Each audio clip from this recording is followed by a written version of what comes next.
पुणी दंता आतंक घर भांगा सहित खाईगला धान चाउल सुंदरगढ़ जिला बणाई रेंजर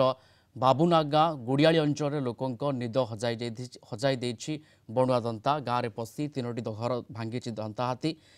गतकाली विलंबित राति गाँवर जयंत माझी घर भांगी हाथी परिवार सहित समय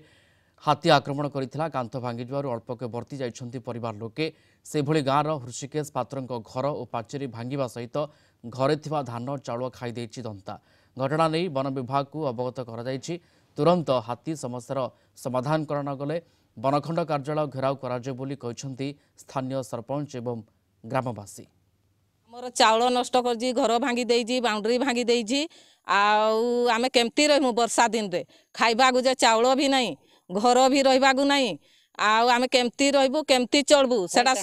सरकार आमको रिकवरी सब दऊ घर दऊ चाउल खाइबा गु दऊ सब दऊ पावर कट भी काली काटी नहीं से पावर कट थिला बोली करी आमे जानि पारलु नहीं आमे तो जानी नहीं शुईलु हेल्ले हठात राति राति आसिक आम घरटा भांगी देला तो मो छुआ पिला धरिकी से खट तले पशि गली खट सेठू से खट उपर भी से कांथटा भांगी को पकईदेला मो उपर जाकीदेला छे पिला मानक उपर जाकीदेला तो आमे तो किसी जाने लाइन भी काटी नहीं कि किसी नहीं आमे तो जानी नहीं हठात कर पहुँची गला तो आमे आम स्वामी तो बाहर शोते से भी दौड़ देखिकी दौड़ी पलैले काली मध्यरात्रि हाथी जो भाव में अतर्कित भाव में आसिक आक्रमण कला जयंत माझी घरे जो छोट घरे तत्काल भांगिला तांकर पिला छुआ पलंक तले थिले किंतु धन्यवाद देवी से ग्रामवासी मैंने आसी त्वरित उद्धार कले एवं अन्यत्र आउ गोटे घर हुर्षी पात्र घरे जो रोसई घर अच्छी से घर भितर पाखापाखि अनुभव कर पाखापाखि 4-5 बस्ता चाउल खाईदेवा पर घर संपूर्ण भांगीदेला।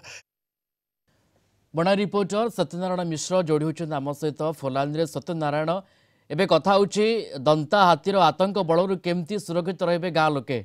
जहाँ जहाँ समस्या उपजुची दंता हाथीर उपद्रव जो आम प्रतिक्रिया मध्यम शुणाऊ दर्शकों को एबे वन विभाग केमती तत्परता देखा केमती हाथी को घोड़ा जीव केमती प्रकार स्थितिर प्रशमित अवस्था आसो ताकू नहीं केमती पदक्षेप वन विभाग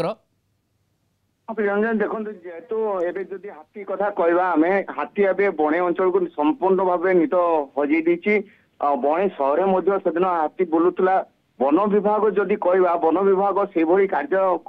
माने न करुवा भली आखि दृष्टिया काली जमी आम पाखु जमी अभियोग कर वन विभाग कौन सी कार्यक्रम करनथिले से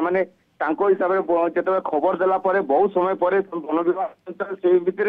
घर द्वार भांगी देवा किंतु से अस्थायी माने स्थायी नहीं घर पूरा संपूर्ण भाव भांगी जेहेतु वर्षा पुणी आसूची केमती रे सी चिंता एवं दंता हाथी को जदि आम एठरू पुणी जदि अन्यत्र बांकी रेंज को पठा जाउची से बांकी रेंज रे घोड़ी दी पुणी पणी सहर को पठे दौरान यह हूँ गोटे चाहिए किंतु जहाँ लगुच जदि वनखंड अधिकारी